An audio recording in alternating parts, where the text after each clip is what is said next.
This is everything you need to know about Rocket Raccoon in Marvel Rivals. We're gonna break this video into 3 sections. We have the overview, the abilities, and the lore. That's the most important one, is the friggin' lore, if you're asking me. Rocket Raccoon is a strategist in Marvel Rivals, basically a freaking healer, whose difficulty is 1 star, and that's why I use him, okay? Because he's easy as frick. So shut the frig up. Rocket may not look like a tech genius or an expert tactician, but anyone who's ever made his hit list has quickly regretted underestimating him. This savvy space soldier is equally eager to boost his teammates and to collect bounties on his foes. We're not gonna go over cosmetics or anything in these videos, because if I actually continue to make more, they're gonna be updated constantly, and your boy's not keeping up.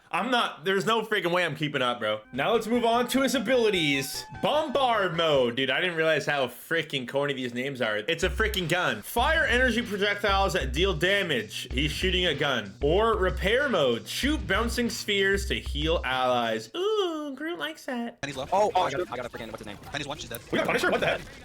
Yeah, I just equipped Hulk is low, one. someone help me, I'm getting cooked. Oh, I gotta heal the venom. Oh, I'm healing you, buddy. Trust me, don't ping me again. Josh, you think you can heal me? I think our healers ran out of heals. Oh my dude. Oh my goodness. Yeah, We're that's cooked. what I got. Frick. Dang. CYA or Sia is his ultimate ability. Deploy a cosmic yarn amplifier, whatever the frick that means, that grants allies a damage boost. Where did that guy go? I think it was Are they Rocky. in here? Oh yeah, they're getting fricked I up. killed him. Go crazy, shoot bullets. Kill the The jetpack dash forward, we like that. We like the jetpack dash. You have 2 of them with a cooldown of 5 seconds. The BRB, always important to put the friggin' BRB up when you spawn, bro, somewhere nice. Deploy a battle rebirth beacon that revives a fallen ally and periodically produces armor packs and rocket jet packs. Bro, I'm really a rocket main. I call myself rocket main, and I'm just learning now that there's rocket jet packs. What the frig does that mean? Passive wild crawl. Hold X to run on the wall. He can run extremely far on the wall, by the way. He can run across walls. Like, that doesn't do it justice. He can run wherever the frick he wants. Another passive flying ace. Hold X to fall slowly. I use it occasionally, not that often, but Rocket has a team ability with Groot, allowing him to ride, called Old Friends. Jeff the Land Shark and Rocket Raccoon can ride on Groot's shoulders, receiving damage reduction. Rocket also has a team up with the Punisher in Bucky freaking Barnes ammo invention. Rocket Raccoon throws an ammo overload device in the target direction. Upon entering the device's range, the Punisher and Winter Soldier receive the buffs of infinite ammo and faster firing. Suggested combo, aha! Zip around with jetpack dash, use repair mode to continuously heal your teammates, and deploy our BRB for swift ally revivals. Basically, don't freaking shoot your freaking gun, loser. Now for the most important part of this video, it's time to look at the lore. The part that none of y'all are probably willing to read, bro. We still are waiting on the half-world story and scavenger stories. Each character has 3 lore pots. I don't know when they're gonna drop, though. He may look cute and fuzzy at first glance, but the Space Ranger known as Rocket has a bite just as nasty as his attitude. Fortunately, he puts his uncanny technical aptitude to use for good as a member of the Guardians of the Galaxy. When Star-Lord signed on for a mission to explore Clintar, Rocket tagged along for some easy target practice shooting symbiotes. But when their ship crashed, Rocket unexpectedly found himself in a fight for his life, trying to keep his fellow Guardians safe until help arrived. And that leads us to the Ace Agent of the Universe hero story. After Quill went and crashed the Milano, because he wasn't paying attention to what Rocket was telling him naturally, Rocket had noted that they were in the middle of what looked like a huge ship graveyard. Great, he thought. Let me go find parts, get the Milano patched up, and we'll be out of here in no time. So that's what he was doing. Only most of the ships were so old that they didn't have anything useful for the Milano. He'd marked a few that might be worth closer attention, but mostly, Rocket was not finding what he needed in this massive junkyard. Figures, he said to nobody in particular. Looks like I'm gonna have to engineer something tricky. There was movement among the hulks of ships off to his left. Rocket watched, but he didn't see anything else. This Clintar place had a strange vibe. Big spaceship boneyard, big monumental spooky ruins, all of it surrounded by a jungle made of the weirdest plants Rocket had never seen on any planet. No visible sentient life, but all the same, he felt like he was being watched. Also, there was a huge burning fire at one end of the boneyard, not too far from where Quill had crashed the Milano. Rocket considered checking back with the group before he explored much more, but nah, he could handle whatever came up. He sure didn't need Quill, and Groot had said something about bonding with the local plants. Let him, weirdo. Uh-oh, more movement. They came out of the shadows so smoothly that for a moment, Rocket thought they were shadows.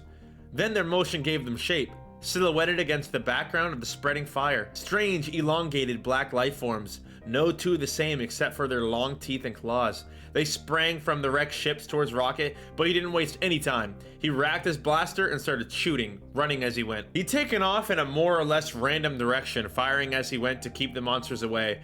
But ahead, he saw a complex of buildings in a weird monumental style that made him want to do literally anything other than go inside. But more and more, the toothy black monsters were hot on his tail, and Rocket prided himself on having better than average common sense. So he headed for the buildings, hoping to barricade a door, maybe, anything to keep them out. Right before he got to the doorway, Rocket dropped a miniature gravity well behind him. He had been toying with black hole tech for a bit, and the temporary void annihilated the closest monsters, buying him enough time to get inside the building and jam the door with various bits of debris. And a weird looking statue he knocked over, shoved in front of the doorway. Okay, he thought. The monsters started to bang and scratch at the door. They weren't getting in at the moment, but he wouldn't have all day to execute the plan he hadn't yet come up with. As it turned out, quite a bit of scouting was required. Whoever had used these buildings, they had been very much into weapons and containment technology.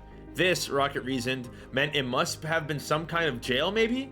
Or maybe they were trying to contain the living goo he had just escaped. Whatever its former use, he was going to turn it into a little fortress until such time as Groot and Quill decided to come looking for him. His ears remained perked and alert, as he expected some of the monsters were in the building with him. This helped him dodge the blast from a wall turret as Rocket was trying to strip some quantum circuits out of the panel way down at the end of the long dark hall. He was so focused on what he was doing that he didn't even hear the self-defense mechanism arm itself, only jumping backwards a moment before it fried him. He looked back to his score, a fresh new hole in the quantum circuit cluster he was attempting to pry out. "I was looting that!" Rocket shouted at the inanimate object. Only the turret wasn't there anymore, smashed to bits by one of the creatures he wasn't expecting. The creature snarled back and Rocket blew it away. In the darkness, he heard others moving and breathing. "Spooky," he said. "Remind me not to book the reunion here." He was talking just to hear his own voice and keep himself calm while he figured out what to do.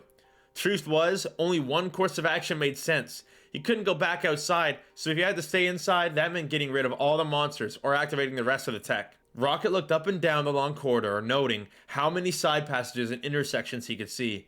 Nah, too open. He thought back to the building's entrance. Just off the big front door, there was a smaller side room. It only had one door, and if he had oriented himself right, one of its walls was an exterior wall. So if the monsters got in, he could always blast his way out through the wall. If he could retrofit the defense system before it took him out. Not the best plan in the world, but it would do for now. He zigzagged along the passages back to the front of the complex, slowed down a bit by all the gear he was dragging. A monster flashed out of a side passage, but Rocket had smelled it a split second before. Another one dropped from the ceiling, but Rocket's whiskers sensed the disturbance in the air. Again, he was ready. His blaster lit up the darkened halls every time one of the monsters got near. The closest one of them got to him was a weird crab-looking version that ripped some hairs out of his tail before Rocket reduced it to a puddle of goo. Then he stopped in his tracks. Right there in the doorway was an energy barrier projector, like the kind you might set up in a Zendardian prison. Rocket knew a little bit about those. "Oh yeah," he said, ducking into the room and keeping his ears perked up while he fiddled with the barrier's projector's control panel. He was close to the entrance, close enough to hear the other monsters snarling outside the front door. This little room would be a perfect citadel if he could get the other bits of the self-defense system online. One of the monsters loomed out of the darkness. Rocket dropped his tools and blazed away until it was gone. Then he got back to work. Knowing his time was running out, Kree, Sheer, Skrull, Zendarian, so much tech had been retrofitted into this panel. Rocket was surprised it wasn't his own invention. It looked like there wasn't a power source, but he had hotwired a few quantum circuits in his time. So he put the finishing touches into the console, paused to splatter another few monsters, and then hit the power button. Aha! The energy barrier thrummed to life, with a few turrets in front of it, and because Rocket was exceedingly clever and also a little lucky, he was on the inside and the monsters were on the wrong end of a Kree turret. Just as an experiment, Rocket tried to shoot one of them through the barrier. Blam! It worked. "Oh yeah," he said again. "Oh yeah," he said. "Oh yeah," he said louder. "Oh yeah," he said again, louder this time. And then he was lighting them up through the barrier like there was no tomorrow. Which if he didn't figure out a way to get back to the Milano and get off this terrible monster rock, there wouldn't be. Hey, he thought, I bet I could use some of this stuff to reconstruct the containment fields in the Milano's engines. The idea lit up inside of Rocket's brain. He saw it all come together. It would totally work. All he had to do was get a plasma array set of couplings that would link it into the Milano's magnetic field resonators, then wire the whole shebang into the acceleration chamber that was damaged when Quill crashed the Milano. Because Rocket repeated it in his mind, Quill was not listening to Rocket at the time. More of the toothy black monsters that survived the turret onslaught threw themselves against the barrier. Rocket blazed away at them and they fell back again. Man, he thought, this is a mighty elegant solution to a real tricky problem. Guess a few other unfortunate souls worked together to try to survive, but I guess whatever works. Only problem was now, Rocket had to get out of the protected room in the complex with all the components. And that was going to require some finesse because there were more of the monsters coming, and those doors weren't going to hold forever. Rocket racked a fresh charge into his gun, held it on the door, and waited. And that's Ace Agent of the Universe. We still have a half-world story and scavenger story not unlocked yet. I would hope they both get unlocked at the same time. But that is pretty much everything you need to know about Rocket Raccoon. There is his proficiency and stuff like that, but like everyone knows it's KO animations and like an avatar. If you've enjoyed this video, let me know by commenting what hero you want to see next. And I want to make sure that whatever hero I do, I play with them for a little bit. For example, I have 9.5. I have about 10 hours in Rocket right now, so I Captain Rocket. So I feel pretty comfortable using him. I appreciate that you watched. Watch another video. I actually read the Season 0 Doom comic book in Marvel Rivals. If you're interested in a lore video, click on that, bro. Click on it. It's right there. All right, see you later.